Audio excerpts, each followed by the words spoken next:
네, 안녕하세요. 신박사 인사드렸습니다. 2023년 12월 11일 신박사의 장마감 복귀 방송 하도록 하겠습니다.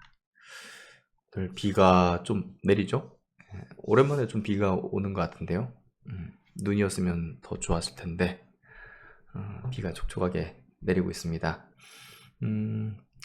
오늘 시장도 뭐 무난했습니다. 양시장 모두 이제 플러스 흐름을 내줬고 52주 신고가 되는 종목들이 굉장히 좀 다수 출현했어요. 그래서 이슈도 이제 발생하고 다양하게 뭐 LG 넥슨 같은 경우 이제 로봇 회사 인수하고 뭐 이런 소식들이 있었죠. 종목별 이제 흐름들 계속 이어지고 있고요.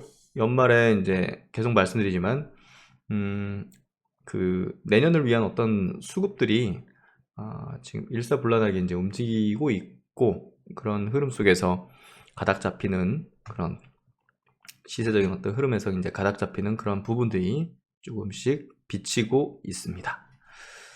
오늘 이 주제를 뭘로 잡을까 좀 고민을 했어요.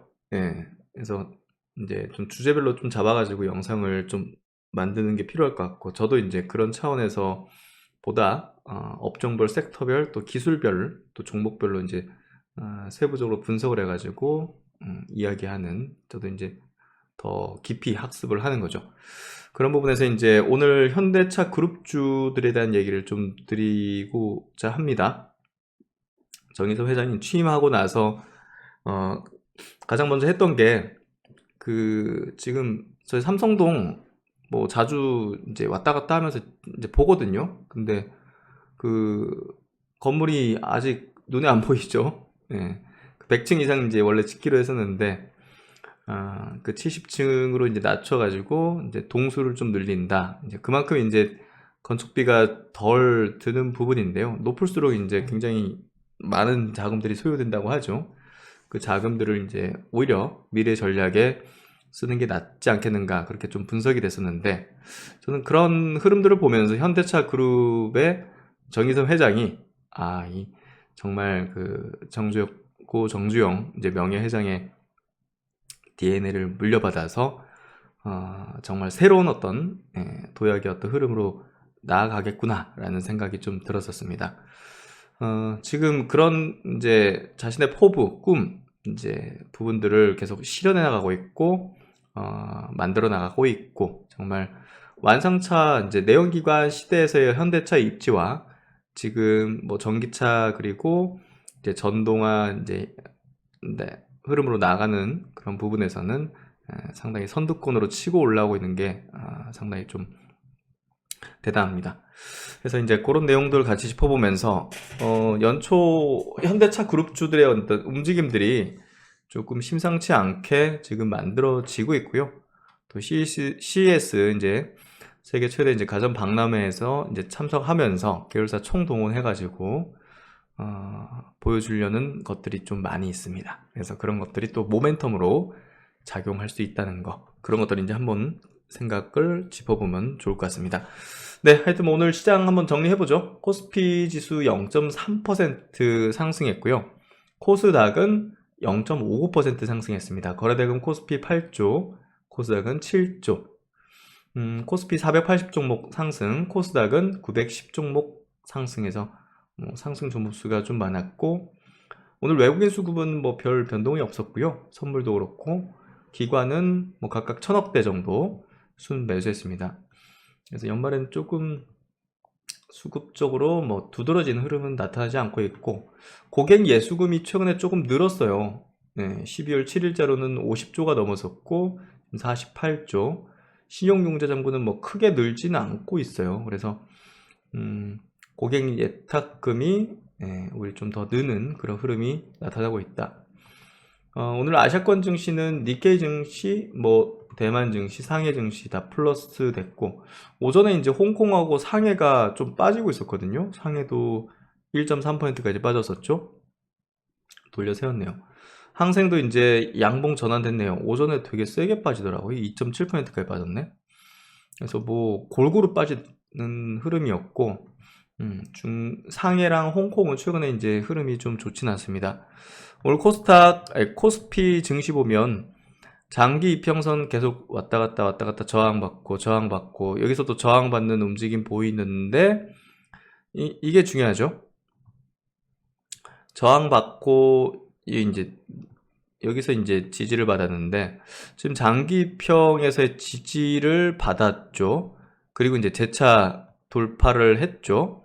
그러니까 그만큼의 낙폭이 작아진 거죠. 네, 낙폭이 작아진 거죠. 그러니까 이 장기 매물대, 장기 이평선의 어떤 구간들을 계속 트라이 하다 보면 여기서 팔고 싶었던 사람들이 파는 사람들이 있었겠죠. 그러면 이제 그 팔 사람이 점점 줄어들겠죠. 그러면 이제 거기에 매수세가 이제 더 붙게 된다면 이게 또 그 이제 추세를 돌리는 흐름으로 전개될 가능성이 높겠죠. 그래서 그런 흐름들 21선 정도 지지, 장기 평선 지지 이렇게 좀 나타났기 때문에 우호적인 흐름으로 좀 전개되는 그런 모습을 좀 띄고 있다. 그래서 여기가 좀 중요하잖아. 공매도 금지됐을 때 빵 튀었다가 이제 조정받았는데 요 가격대를 이제 지지를 하고 있죠. 그래서 코스피도 우호적인 흐름으로 좀 전개시키고 있고요.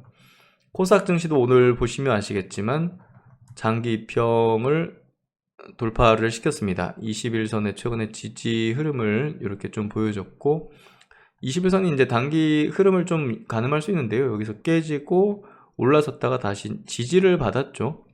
여기도 지지를 받았고 그래서 21선에 대한 지지 흐름을 유지를 하고 있고 이평선 밀집돼 가지고 거기서 왔다 갔다 하는 흐름이 전개되는 것 같지만 그래도 저점을 높이는 부분들은 우호적인 방향으로 좀 향해 가고 있다.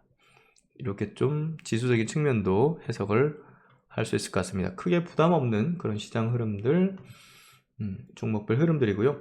삼성전자, SK하이닉스도 플러스권 냈고 LG엔소라고 삼성SA 오늘 시총 상위 2차전지 종목들은 소폭 조정 정도 받았습니다. 포스코홀딩스도 0.95%.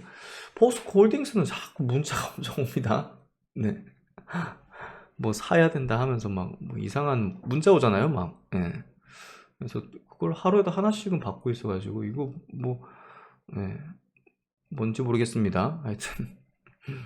네, 하여튼 뭐 2차전지 그 상위 종목들은 오늘 좀 조정을 받았고 시총 상위 주 중에서 이제 두드러진 시세 흐름이 눈에 띄죠. 셀트론입니다. 오늘 종가가 고가로 마감했어요. 6% 정도 상승을 했고 최근에 이틀 연속 기관의 대량의 매수세가 붙고 있습니다. 특별한 이슈가 나온 건 아닌데요.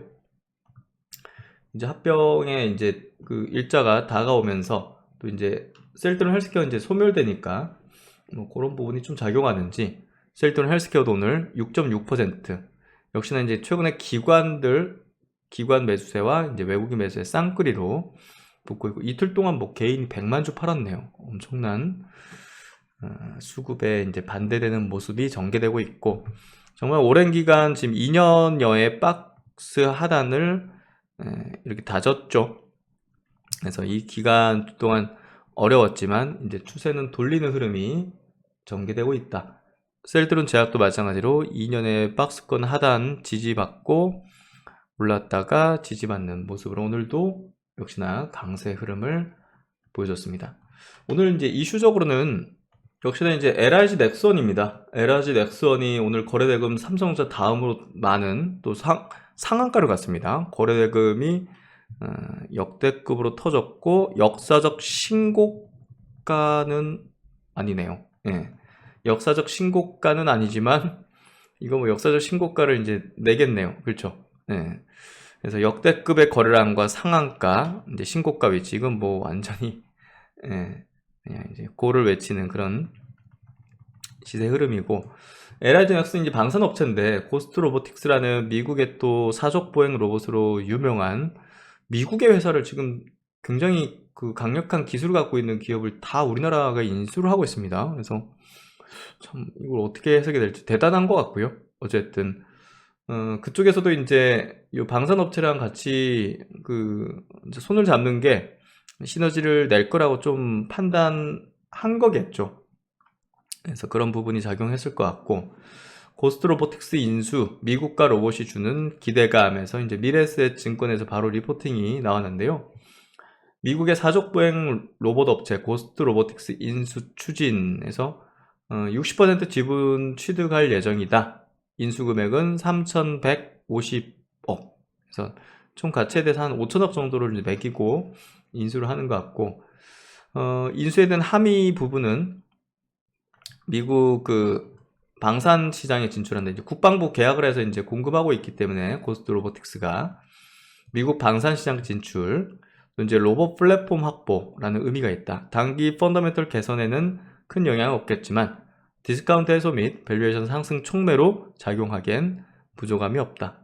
피인수사의 재무 실적이 공개되지 않았던 점과 합당한 멀티플에 대해서는 고민해 볼 필요가 있다. 그래서 어쨌든 이 모멘텀에서 주가가 어느 정도 좀 고점 형성하지 않겠는가 싶거든요. 그걸 잘 활용할 필요는 있을 것 같고요. 어쨌든 뭐 엄청난 소식을 낸 겁니다. 한국의 회사들이 글로벌 로봇 회사를 다 취하는 그런 것들은 굉장히 호재 소식이라 보시면 될 것 같고, 비전 60이라 불리죠. 우리가 이제 뉴스에서도 많이 본. 그래서 이게 이제 보스턴 다이내믹스 현대차가 인수한 그쪽의 사족 보행 로봇보다 뭐 더 기술력이 우수하다는 뭐 평가도 있고, 이게 대당 한 3억 원 정도로 알려져 있습니다. 미군 납품 이력 있고, 또 이제 영국, 일본, 인도가 테스팅과 함께 도입을 고려를 하고 있다. 여기다가 진짜 무슨 로켓 달고 총 달고 뭐 그렇죠? 뭐든지 할 수 있는. 그래서 전쟁 자체도 이제 드론 내지는 로봇 이런 것들로 많이 이제 하게 될 거고, 이미 이제 우리가 뭐 이스라엘 뭐 이번 전쟁 사태 이럴 때도 봤듯이, 우크라이나 사태도 봤듯이 이제 드론을 엄청나게 활용하고 있죠. 드론은 이제 기본적으로 무인이잖아요. 로봇도 이제 무인으로 이제 이런데 국방 이제 전쟁 이런데 활용하는 그런 부분에 될 것 같습니다. 어쨌든 이게 가장 중요한 포인트는 뭐냐면요, LIG 넥스원이 이 거대한 미국의 방산 시장에 진출할 수 있는 교두보를 마련했다는 겁니다. 그래서 22년부터 미공군의 본격 공급에서 언론상으로 좀 매출 규모는 한 500억 정도다. 미군으로부터 수주한 사업 규모와 납기를 바탕으로 매출을 가늠해보면 올해 기준으로 한 112억 정도. 이게 좀 구조적으로 이제 매출 성장이 되지 않고 있는 게 있죠. 그래서 이런 것들은 엄청 좋으면 그걸 왜 매각했을까요? 그런 생각도 문득 좀 듭니다. 그래서 트랙 레코드는 뭐 화려하게 이제 갖고 있는 부분이고, 로봇이라는 자체 플랫폼을 확보하게 됐다. LIG 넥슨이 이제 타 방산 업체 대비해서 밸류에이션 디스카운트 요인을 봤던 부분이 이제 플랫폼의 부재인데요. 한국 항공우주는 훈련기 전투기, 하나 에어로스페이스는 자주포, IFB, 현대 로템은 뭐 전차 같은 거죠, 장갑차. 근데 이제 LIG 넥슨은 뭐 유도 미사일, 뭐 예를 들면 레이더 이런 소모성 부품 성격 제품만을 납품을 하면서 좀 밸류에이션 할인을 좀 받았던 부분인데, 이번에 이제 로봇 회사 인수하면서 로봇이라는 또 다양하게 활용되어질 수 있으니 이런 플랫폼을 얻게 됐다는 게 중요한 또 시너지 확장성이 무궁무진해질 수 있다. 요 있네요. 이거 무슨 기관총인 것 같은데, 그렇죠? 이거 집게 같은 거. 그래서 많이 활용될 것 같아요. 드론 태우고 이제 어디 가가지고 드론 날려버리고 뭐 이런 것들. 그래서 용도는 다양하게 될 것 같고, 어쨌든 이 로봇 회사를 인수해가지고 이게 밸류가 어느 정도냐, 이거는 사실 인수한 기업과의 시너지에 따른 다른 문제예요. 현대차가 이제 21년도에 보스턴 다이내믹스 인수했을 때도 뭐 비싸다 뭐 이런 식으로 얘기하기도 했는데, 결국 이제 어떤 회사가 인수해서 시너지를 낼 수 있는가가 중요하고 밸류에이션 요인이지, 당장 뭐 이 기업이 매출이 어떻게 되고 손익이 어떻게 되고 이게 중요하진 않죠. 이 보스턴 다이내믹스도 이제 사실 수백억의 연간 이제 적자를 내고 있었던 그런 기업이었죠. 그래서 이제 고스트 로보틱스 같은 경우는 비전 60이 동일 제품 대비 고성능이라는 점과 또 미군 트랙 레코드를 감안하면 좀 합리적으로 인수했다는 평가도 이렇게 미래에셋에서 나오고 있네요. 그래서 최근에 이제 로봇 회사들은 밸류를 굉장히 높게 받고 있습니다. 두산 로보틱스 5.5조 이제 시총, 레인보우 로보틱스 3.2조. 그래서 굉장히 높은 평가를 받고 있기 때문에 이 고스트 로보틱스 인수에서 한 부분도 뭐 잘했다 이렇게 좀 평가되는 거죠. 그래서 이제 현 시점에서 적절한 비교군이 없는 만큼 시장은 최근 큰 폭의 상승을 보인 국내 로봇주의 밸류에이션을 반영하려는 흐름을 보일 수 있고, 오늘 그런 모습을 보이면서 상한가를 간 거죠. 그래서 시장에서는 뭐 이게 가치가 어떻게 되고 뭐 이것보다는요, LIG 넥스원이 앞으로 나간 데 있어서 뭔가 좀 성장 동력으로 삼기에 충분한 이벤트다. 네, 뭐 그런 부분이고, 과도하게 이게 단기 상승을 하면 저도 여기랑 비슷합니다. 경계를 하거나 갖고 있는 사람들은 좀 물량을 축소한다든지, 요게 제가 볼 땐 낫다고 생각해요. 그래서 오늘 LIG 넥스원 상한가 가면서 뭐 다른 로봇주들도 오늘 강한 어떤 흐름 냈습니다. 로봇주들의 어떤 밸류 가치가 높아지는 걸로 지금 시장에서 매겨지다 보니까 두산 로보틱스 오늘 다시 또 상승했고, 또 레인보우 로보틱스도 5%대, SPG도 3%대 상승하는 모습을 보였고, 뭐 유진도 또 5% 상승하면서 로봇주 전반으로 강세를 띄웠습니다. 로보티즈도 15% 상승했고, 로보스타도 4% 상승하는 모습을 좀 보여줬고요. 그만큼 이제 로봇주들의 어떤 밸류 평가는요, 지금 뭐 실적이 아니라서 사실 뭐 어떻게 되든 시장은 뭐 납득하는 그런 건데, 뭐 대장 레인보우 로보틱스, 두산 로보틱스 뛰어났기 때문에 딴 거 밸류 평가에 대한 부분도 우호적으로 이제 가져갈 수 있는 부분이죠. 레인보우 뛰어났으니까 두산 로보틱스 높게 시총이 형성됐었고, 두산 로보틱스 최근에 이렇게 또 가파르게 올라오다 보니까 이게 저점 대비 거진 3배 이렇게 올라왔어요. 와, 이거 어마어마하네.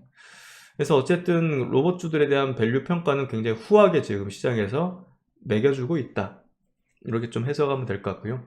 또 오늘 그 현대차 그룹주 뭐 자율주행 뭐 이런 쪽으로도 굉장히 좋았습니다. 특히나 이제 LG노텍 같은 경우도 이번 CES에 자신들의 자율주행 또 AI 미래 전략들을 다 보여주겠다 하면서 부스를 한 2배 눌리는 그런 어떤 기사들이 좀 나왔죠. 예. 그래서 모빌리티 AI 기술을 공개한다 하면서 오늘 4% 상승하는 흐름 보였고, MC넥스도 1%대 상승하면서 자율주행 포지션을 갖고 있죠. 하이비전, 넥스트칩, 피론티어, 텔레집스 이런 기업들은 이제 자율주행 포지션을 갖고 있는 그런 기업입니다. 오늘 뭐 전체적으로 다 좋았습니다. 제이노베이션, 에이플바이오, 뭐 바이오 쪽도 이제 좋은 흐름들, 셀트론 그룹주와 함께 만들어졌고, 또 이제 슈어소프트테크, 이제 자율주행 쪽 기업들도 좋은 흐름들 내어주는 모습을 띄었습니다. 오늘 특히나 또 그 KNX가 역사적 신고가 부근에 이제 높이고, 또 이제 자회사 쪽 엑스게이트가 이제 신고가 흐름으로 전개되는 그런 모습을 보여줬습니다. 가비아도 이제 좋은 모습을 띄었고요. 그래서 종목별 흐름들이 굉장히 좀 우호적인 모습들로 지금 나타나고 있다. 오늘은 반도체는 좀 등락이 다르게 움직였고요. 네.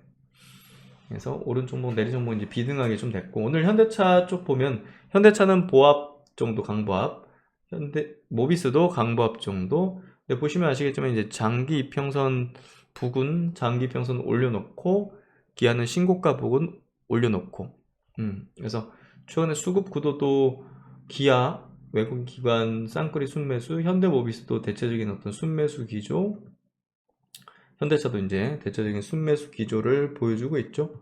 현대오토에도 기관들의 매수세가 상당히 또 붙고 있고, 현대글로비스도 마찬가지로 주가 비슷하죠. 예, 그래서 뭔가 좀 트리거 발생하면 흐름이 좀 전개될 수 있는 가능성, 현대위아도 마찬가지로 기관들의 매수세가 이어지면서 시세를 조금 변곡 위치로 좀 올려놓는 그런 패턴을 만들어주고 있습니다. 현대차가 이제 킹산직 생산직인데 이제 연봉이 세다 이렇게 해서 표현한 것 같은데요. 400명 채용해서 울산 공장 중심으로 미래차를 대비한다 하면서 다른 데는 채용을 줄이지만 여기는 채용을 높이고 있습니다. 21년 기준 평균 연봉이 9,600만 원이고 지난해는 1억을 넘었습니다. 그래서 엄청난 뭐랄까 킹산직 표현 자체가 되게 멋있네요. 그래서 이런 어떤 미래 전략들을 세워나가고 있고, 또 현대차 최근에 뉴스들이 좀 있는데요. 요거 보면서 좀 놀랐습니다. 이게 자동차 안에 이제 구동하는, 구동 시스템 변화를 일으킬 수 있는 유니버설 휠 드라이브 시스템을 세계적으로 공개했다 해서 기존 구동 부품을 휠 내부로 통합시켜가지고 그만큼의 이제 어떤 장점이 있냐면 공간에 대한 활용을 더 할 수 있는 거죠. 구동 부품이 차지했던 공간을 활용도를 높인 것이죠. 그래서 기존에 없던 완전히 새로운 구조의 구동 시스템을 고안했다. 저는 이게 이제 어떻게 연결되냐면, 여기도 이제 표현되어 있지만 PBV 쪽 목적형 이제 자동차 쪽에 보다 더 다양한 어떤 활용도를 가질 수 있는 그런 부분이 될 거라고 보여집니다. 그래서 어쨌든 현대차가 엄청난 지금 기술의 진보들을 해나가고 있고, 유니휠의 이러한 특징은 높은 공간 활용성과 저상화 설계를 추구해야 하는 PBV에 활용될 경우 더 큰 진가를 발휘할 것으로 보인다. 새로운 실내 공간을 창출한 것은 물론 PBV와 같은 다양한 용도의 최적화된 미래 모빌리티를 이제 실현할 수가 있다. 그래서 다양한 국가에 이제 특허를 출원하는 그런 것들을 보이고 있고, 고객들이 모빌리티를 지금과는 완전히 다른 새로운 방식으로 경험할 수 있도록 기술의 완성도를 높이는데 최선을 다하겠다. 현대차 그룹에 대한 기대치를 좀 높일 수 있는 그런 내용들이 계속 나오고 있습니다. 현대차하고 기아가 이제 수출액 1, 2위입니다. 그래서 엄청난 지금 경기 좀 안 좋고 이런 것들을 비껴서, 미국의 이제 파업한 부분도 반사 수혜를 좀 본 부분도 있을 텐데요. 지금 이제 미래 전략에 대한 부분들, 이제 전기차 이제 부분도 2배 가까이 증가하면서 미래 전략도 차곡히 잘 실현되고 있다는 거. 그리고 요거 중요하죠. 기아가 오토랜드 화성에 연간 15만 대 생산하는 이제 목적 기반 모빌리티 PBV 공장을 만들고 있어서 전기차 수출 규모는 더욱 늘어날 것으로 전망된다는 거. 이런 부분들도 좀 긍정적으로 볼 수 있을 것 같습니다. 그래서 이제 리포트 좀 볼게요. 하이투자증권 리포팅인데요. 이 제목이 좀 재밌어서 가져왔습니다. 요즘 유행하는 단어죠. 완벽한 사람을 표현할 때 육각형이라는 표현을 쓰는데, 코스피 시장에 육각형 남자다. 왜 여자는 아니고 남자지? 어쨌든 내년도 매출은 174조, 영업이익은 15조 해서 이제 지금 현대차 그룹에 대해서 올해 너무 좋았으니까, 그 기저효과 흐름으로 내년도는 조금 이제 이제 성장률, 매출 이익 성장률이 조금 둔화될 것이다. 이렇게 좀 예상하는 부분이 주가를 좀 못 올라가게, 그리고 낮은 밸류를 계속 유지하게 만드는 그런 요인이 되고 있는데요. 그래도 내년 상반기에는 모멘텀적으로 좀 움직임을 보이지 않겠는가 싶습니다. 그래서 그런 걸 좀 감안해서 볼 필요 있는 것 같고요. 높아진 이익 레벨이 지금 밸류는 보시면 아시겠지만 올해도 퍼밸류에이션 4배입니다. 높아진 이익 레벨이 전기차와 SDV에 대한 투자를 지속 이제 할 수 있게 하기 때문에 그런 부분에서 이제 우호적인 거죠. 그래 내연기관차 많이 판다고 밸류 높여줄 수는 없어. 하지만 여기서 번 돈 가지고서 계속 미래 모빌리티에 대한 투자를 지속할 수 있다는 거, 이런 것들은 매우 이제 긍정적인 거죠. 그래서 전기차 수익성은 점차 개선될 걸로 예상되고, 6% 이상 배당 수익률, 배당률도 높은 부분은 굉장히 좀 안정 마진을 가지는 거죠. 미래 모빌리티 전환에 대한 적극적인 태도 중 디레이팅 요소는 없다. 그래서 굉장히 우호적으로 좀 표현한 리포트였고요. 현대모비스입니다. 현대모비스도 지금 주가가 굉장히 바닥권에 위치해 있어요. 아까도 이제 보여드렸지만, 이게 보시면 그때도 제가 설명드렸었나? 이거 21년도 애플카 이슈 때문에 며칠 상승하고 계속 지금 3년 동안 빠지고 옆으로 기기만 했어요, 사실. 그래서 좀 움직임을 보일 때가 되지 않았을까라는 좀 생각도 드는데요. DS투자증권 리포팅입니다. 전동화 개화기 도래, 전방 리스크 상쇄로 수익성 회복에 대한 기대를 해볼 수 있다. 그래서 핵심 부품 사업은 양질의 논 캡티브를 확대하면서 성장을 이끌 것이다. 이제 현대차 그룹 내가 아니라 이제 다른 타사의 이제 핵심 부품을 늘린다. 공급을. 수익성 중심의 수주 지향 및 글로벌 메이저 OE 비중 확대 등 질적으로 빠르게 개선됐다. 일단 뭐 전동화 사업의 전방 업황 리스크, 그러니까 뭐 수요 둔화 때문에 뭐 덜 팔리고 막 이런 것들 얘기하는 것 같은데요. 어쨌든 뭐 논캡티브 수주 지속 중이고 주요 고객사는 전기차 전략 유지하고 배터리 셀 판가를 인식하지 않는 순 매출 방식 전환으로 점진적인 수익성 개선을 기대해 볼 수 있다. 그래서 어쨌든 뭐 지금은 뭐 우려할 만한 포인트보다는 뭐 주가는 완전 내려앉아 있으니까 뭔가 상승시켜줄 수 있는 어떤 명분만 좀 제시된다면 세게 움직일 수도 있지 않을까. 우리가 21년도에 급등했던 것들이 좀 있죠, 기억이. 그래서 어쨌든 뭐 중요한 어떤 이제 모멘텀이 발현된다면 상승의 어떤 가능성이 좀 높지 않겠는가 하는 그런 주가의 위치다. 이렇게 좀 해석을 해볼 수 있을 것 같습니다. 그리고 이제 그 기아입니다. 기아 이제 IBK 투자증권 리포팅인데요. 24년 전기차 라인업 확장해서 PBV 공장 가시화. 어쨌든 이 기아는 여러 어떤 다목적의 그 비이클을 이제 만들게 되는 그 공장을 이제 만들고 있기 때문에 앞으로 현대차 그룹 내에서 좀 다른 어떤 사업의 방향을 잡고 있다. 기아는 이제 수익성이 되게 좋은 게 SUV 비중이 높죠. 이게 이제 단가가 좀 높고 마진이 또 좋죠. 그래서 실적이 매우 우수하고 퍼밸류에이션을 볼 때 3.7배입니다. 와, 진짜 낮긴 하네요. 내년 2분기 말에 EV3 그리고 같은 해 4분기 EV4를 출시하면서 좀 보급형을 이제 하는 거죠. 전기차 라인업 확장을 통해서 다양해진 소비자 니즈를 충족시켜 줄 것으로 기대된다. 노후화된 광명, 소화동 공장의 라인을 개조해서 전기차를 생산하기 때문에 전기차 신공장 투자 대비 기존 공장을 좀 활용하는 거죠. 개조해서 20만 원 규모의 볼륨 생산으로 내연기관 이상의 수익 구조를 갖출 수 있을 것으로 전망된다. 이를 통해서 가격 경쟁에서도 유리한 구도를 가져갈 수 있을 것으로 기대가 된다. 그래서 중국 쪽으로도 판매처를 좀 강화하는 그런 것들을 하고 있고, 어쨌든 기아차의 앞으로의 어떤 흐름은 PBV에 대한 기대감을 굉장히 많이 가지게 될 거고요.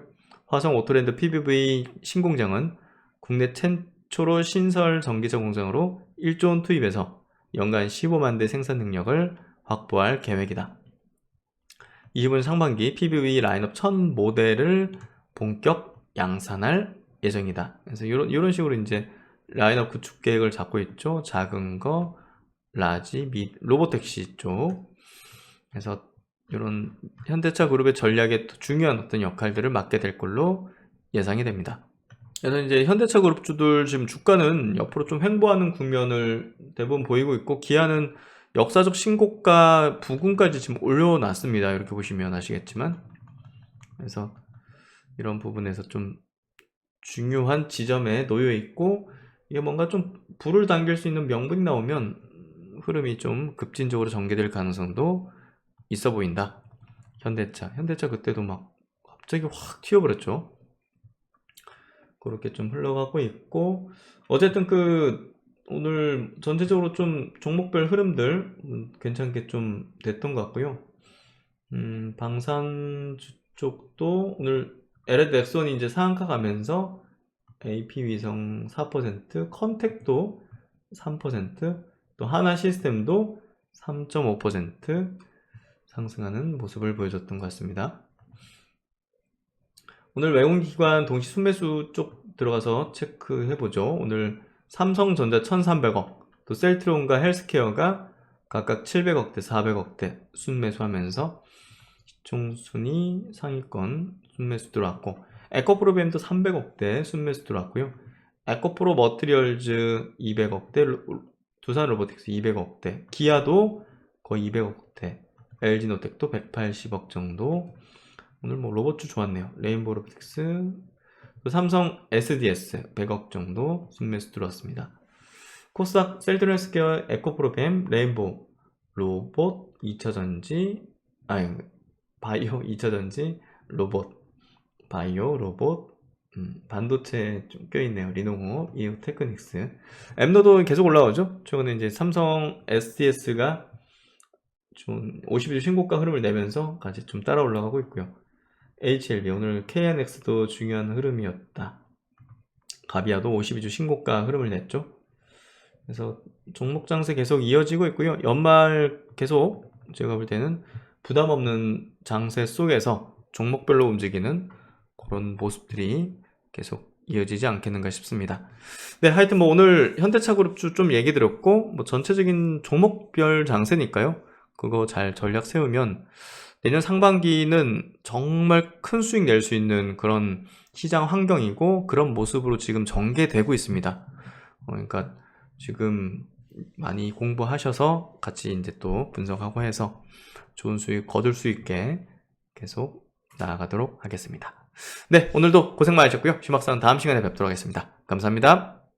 제가 처음으로 공식적인 저의 이제 차트 심리 이론 강의를 이제 이렇게 집대성해서 20시간짜리의 강의로 이제 만들었는데요.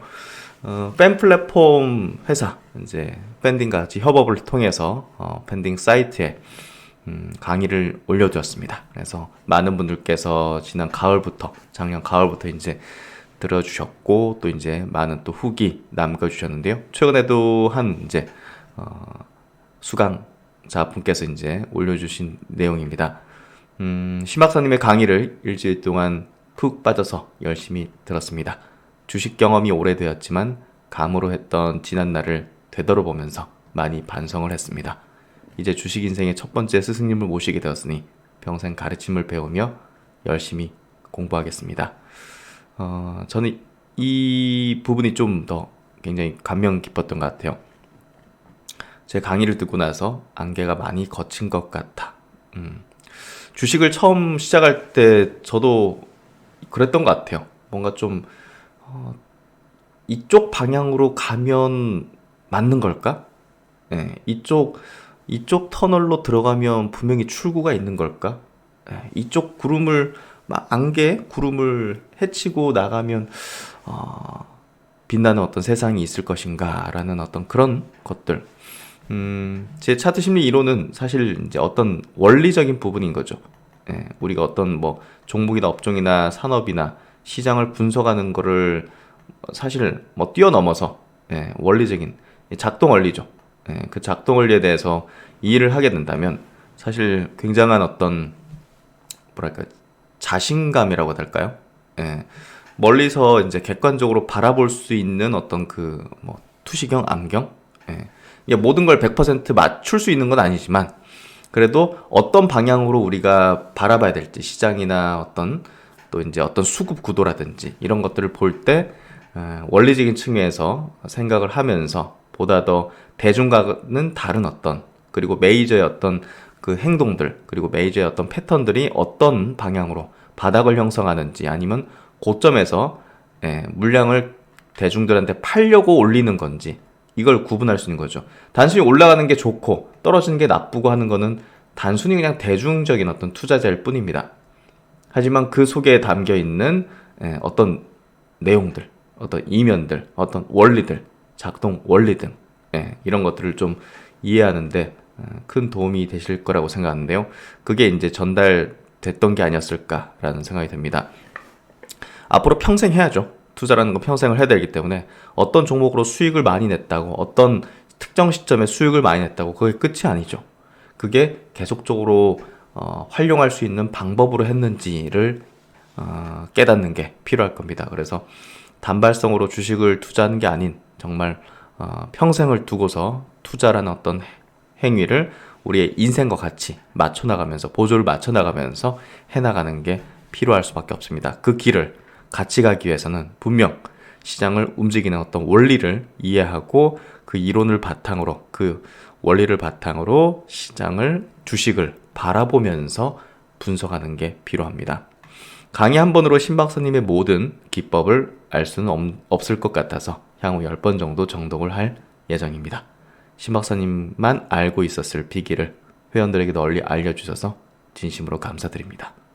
홍익인간의 정신이 멀리 있는 게 아니라 신 박사님의 강의에 있다는 것을 느꼈습니다. 라고 힘이 되게 또 올려주셨습니다. 차트 심리 이론을 조금 더 업그레이드하고 향후에 이제 조금 더 고난이도의 어떤 조금 깊숙이 더 들어가가지고 그런 어떤 내용들도 향후에 좀 선보일 수 있는 시기가 있지 않을까 싶고요. 결국 이제 우리가 투자를 통해서 큰 수익을 거두는 것은 강세장인데요.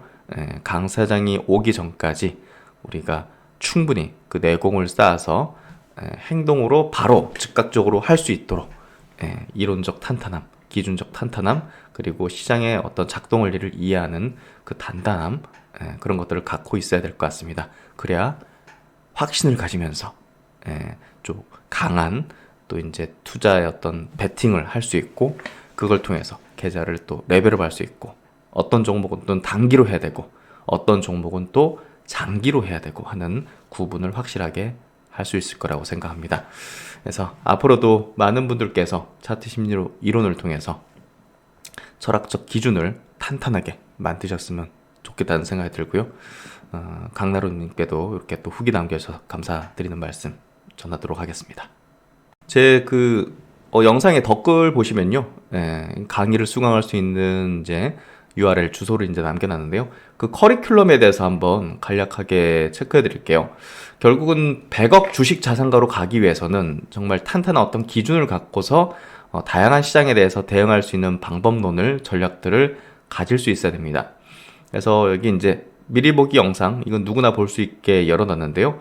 카카오에 대해서 제가 갖고 있는 그 차트 심리 이론상의 7가지 아이템 법칙의 실제 적용 사례를 통해서 메이저 세력들이 매집한 구간들 주가가 띄우고 또 대중에게 팔기 위한 어떤 액션들이 어떤 메커니즘으로 이제 프로세스로 이제 만들어졌는지를 통해서 대중과 어떻게 반대로 우리가 액션을 취해야 돈을 벌 수 있는지에 대해서 쉽게 카카오 종목을 통해서 적용 사례를 분석을 해드렸습니다. 이 내용을 보시면 너무나 명확히 이해가 가능하실 거라 생각하고요. 차트 심리 이론 강의를 들어가기 전에 앞서서 우리가 이해하고 있어야 될 여러 가지 어떤 내용들, 인생 설계에서 주식 투자의 어떤 의미가 어떤 것인가, 재산을 물려받지 않고 자수성가하기 위해서 어떤 방법론을 찾아서 들어가야 되는가, 그리고 신 박사가 그동안 가졌었던 고수 투자자와의 어떤 이제 조언, 그리고 가르침, 이런 것들을 통해서 어떤 시행착오를 통해 앞으로 이제 개인 투자자들이 성과를 내지 못했던 이유를 극복할 수 있는가, 그걸 뛰어넘어서 메이저 눈을 가지기 위해서 주식시장의 실상에 대한 어떤 깨달음을, 어떤 것들을 가질 수 있는가, 이런 것들을 좀 이해시켜드리는 시간을 가지고요. 또 이제 100억으로 가기 위해서 어떤 방법론을 가지고서 어떤 순서로 하는 건가, 뭐 처음부터 막 장기 투자 뭐 이런 기보다는 우리가 뭐 1000만 원을 가지고서 100억으로 가기 위해서는 순서를 어떻게 가지는 게 필요할 것인가, 많은 이제 100억 이상을 벌어들인 투자들을 이제 통해서 그 방법론이 어떻게 하는 게 가장 효율적일 것인가, 단기 트레이딩도 무시할 수 없을 뿐더러 또 강세에 갔을 때 주도 업종에 집중하는 거, 또 장기적인 어떤 투자에서는 시대 성장주에만 투자 전략을 가져야 되는데 그게 어떤 전략인지, 이런 것들을 순서를 통해서 젊은 분들께서도 20, 30대 젊은 분들께서도 1000만 원, 2000만 원을 가지고서 어떤 방향으로 투자 방법을 공부를 해나가야 될지에 대해서 추천을 해드리는 시간입니다. 그리고 이제 결국은 5%의 상위 5%에 이기는 투자자가 되기 위해서 알아야 될 것들을 해서 결국 이제 이번 뭐 동학개미 운동 통해 가지고 다소 깨닫는 부분이 있을 거라고 생각하는데요. 메이저와 대중은 시장에 대한 인식의 차이를 반드시 갖고 있습니다. 그리고 포머 현상을 통해서 대중적인 최면 현상이 역사적으로 어떻게 벌어졌는지에 대해서 간략히 이야기 드리면서 결국은 이번에도 뭐 패닉 바잉 현상 같은 것들이 있었죠. 이런 것들은 역사적으로 계속 반복이 되었었습니다. 주도주로 불리는 시점부터, 그리고 주도주 저점 매수를 외치는 시기 해서 대중들은 어느 시기에 뛰어들어서 물리는가, 이런 것들. 그래서 투자 가치관의 확립의 중요성이 중요하다는 것을 다시금 이야기 드리는 시간. 그리고 동학개미 운동의 시사점, 그리고 피터 렌치라는 투자의 어떤 현인의 칵테일 이론에 비춘 지금 시장의 어떤 패턴, 예, 그리고 타이밍이 얼마나 중요한 것인지. 아무리 좋은 종목을 알았다 하더라도 좋은 타이밍에 매수하거나 매도하지 못한다면 아무 소용이 없습니다. 주식 투자는 나무와 숲을 같이 봐야 한다는 측면을 이야기 드리고, 어떻게 보면 타이밍이 더 중요할 수 있다는 측면들. 카카오, 네이버, 삼성전자 좋은 주식인 거 누가 모르겠습니까? 하지만 왜 많은 사람들이, 왜 대부분의 사람들이 물려 있는가를 생각해 본다면 어찌 보면 타이밍이 더 중요할 수 있다는 걸, 그 타이밍을 포착하기 위한 어떤 이론이 굉장히 주식 투자에서의 성패, 또 장기적으로 우리가 100억 이상을 버는 데 있어서 매우 중요할 것이라는 것을 알 수 있게 해주는 그런 내용들을 담아봤습니다. 그래서 메이저 기관, 개인 간의 포식관계, 피라미드 구조를 통해서 우리는 당연히 대중투자자의 습성을 버리고 완벽한 거대 외국계 자본 내지는 기관, 사모계열의 집단들의 특징을 이제 우리가 이제 따라잡아서 그쪽에 이제 편승하는, 고래 등에 올라타야지 새우들 틈에서 계속 왔다 갔다 하면서 그들과 함께 말을 섞고 생각을 섞고 행동을 섞으면 결국은 이 포식자의 먹잇감밖에 되지 않는다는 것들을 종목별 사례를 통해서 이해하는 매우 중요한 시간을 6강에서 가지게 됩니다. 이 챕터 3에서는 메이저 큰손의 전략을 이해하는 매우 중요한, 여러분들이 이제 주식에 대한 어떤 가치관을 완전히 뒤집어 버릴 수 있는 그런 내용들을 담았기 때문에 굉장히 중요한 내용들이다. 주식시장의 설계자들과 종목별 사례 분석, 이 내용은 굉장히 제가 심사숙고해가지고 만든 그런 내용입니다. 주식시장의 설계자들에게 기획에 필요한 2가지, 그리고 설계자들의 실행 3단계, 구체적인 종목별 사례를 통한 자투 분석, 이를 통해서 여러분들은 완벽하게 그동안 해온 주식시장에 대한 어떤 방식을 바꾸게 될 수 있는 그런 어떤 변곡점의 어떤 강의가 될 겁니다. 그래서 이제 차트에서 배우는 메이저 큰 손들의 전략에서 개인 투자자의 단점이 드러나는 차트의 모습. 이 자리는 메이저가 잠시 쉬는 구간으로 삼았는데도 불구하고 많은 개인들은 굉장히 두려워하면서 물량을 뺏기는 구간, 뭐 이런 것들. 저는 또 개인 투자자분들과 오랜 기간 같이 하면서 그들이 굉장히 두려워하고 광분하는 그런 지점들에 대해서 실제 이제 케이스를 갖고 있는 셈이죠. 그러다 보니까 더욱더 명확하게 이런 것들에 대한 깨달음을 얻었던 것 같은데요. 그래서 여러분들에게 실제적인 어떤 사례를 말씀드릴 수 있는 것 같습니다. 차트에서 보여준 메이저의 시나리오, 차트와 메이저 수급은 선행한다. 그리고 대중투자자와 메이저 큰손의 특징을 비교함으로 해서 여러분들은 반드시 메이저의 전략에 편승하는 시각을 가지게 될 수 있을 겁니다. 그래서 여기 주식 투자의 기준과 전략을 만드는 방법에서는 조금 철학적인 내용들을 담긴 했지만, 역시나 가장 근본에서 이제 여러분의 어떤 이론적 근간을 형성하게 될 가장 탄탄한 바탕을 만드는데 도움이 되실 거라고 보고요. 제가 매매 기법을 만드는 과정에 대한 그동안 어떤 프로세스를 자세하게 설명드리는 시간을 여기서 가집니다. 그래서 차트적인 부분이 굉장히 중요하고, 차트에 대한 기본기를 다지는 시간, 캔들 차트의 의미와 활용, 도지 형태의 의미와 종목별 사례, 거래량의 이제 해석, 거래량이 급감하고 늘어나고 하는 것과 주가가 올라가고 내려가는 게 어떤 상관성을 가지면서 어떤 시각으로 봐야 될까? 기본적인 거지만 거래대금, 유통주식수, 이평선, 이격도가 어떤 의미를 가지면서 어떻게 활용을 해야 되는가? 그래서 차트의 기초적인 내용들을 여기서 담아냈습니다. 차트 패턴, 하락세기, 상승세기, 강세 반전, 약세 반전, 갭의 의미와 단계별 분석과 활용, 갭의 종목별 사례 분석을 통해서 차트에 대한 기초 지식, 기본적인 지식을 다지는 시간, 돌파 붕괴 횡보 개념. 이거는 뭐 주식뿐이 아니라 모든 어떤 자산에 통용될 수밖에 없는 방법입니다. 코인이든 뭐 해외 선물이든 파생이든 뭐 원유 선물이든 뭐 이런 것들 다 이제 포함되는 개념이죠. 차트의 돌파, 붕괴, 횡보 개념 사례 분석을 케이스터디를 통해서 자세하게 이해시켜드리는 시간. 그리고 이제 차트에 대해서 전혀 모르시는 분들이 이번 강의를 통해서 기본적인, 기초적인 내용까지 완벽하게 실제 사례를 통해서 이해할 수 있는 그런 시간을 가지게 될 것이고요. 골든 크로스, 데드 크로스, 이걸 어떻게 활용해야 되느냐? 개념은 알겠는데 아는 분들은 많죠. 근데 어떻게 활용해야 되느냐? 이 부분. 결국 주식시장은 실전입니다. 이론을 가지고서만 알고 있다고 뭐 그 사람을 어떻게 전문가라고 칠할 수가 있겠습니까? 이걸 실제 시장에서 어떻게 활용했는지, 어떻게 활용하는 게 올바른 방법인지를 아는 것이 핵심인 것이죠. 그래서 헤드 앤 숄더 패턴의 개념과 두 가지 패턴, 그리고 이를 활용한 주식 선물 매도 전략. 결국은 주식시장은 계속 상승만 하는 게 아니기 때문에 매도 전략을 할 수 있는 그런 하락장에 대한 어떤 대응 방식까지 이 차트를 통해서 우리가 이해를 해볼 수 있습니다. 그리고 매우 중요한 부분, 정배열과 역배열 관련된 이론을 종목별 사례와 활용 방법을 정확하게, 매우 중요한 겁니다. 그래서 앞선 이제 차트의 기본적인 개념들, 이런 개념들을 모두 이해하고서 가장 중요한 이 정배열과 역배열을 이제 이해하는 이 시간을 1, 2부로 조금 길게 담았습니다. 결국은 저는 이 차트 심리 이론 강의를 이론적인 부분을 같이 결합해가지고 아주 초보자들도 쉽게 이해하고 활용까지 할 수 있도록 만들기 위해 굉장히 고심했고요. 20시간 강의를 만들기 위해서 저는 뭐 이거를 3달 동안 거의 주말도 없이 만들었으니 그 10배 이상의 시간을 들여가지고 만들었다 보시면 되겠죠.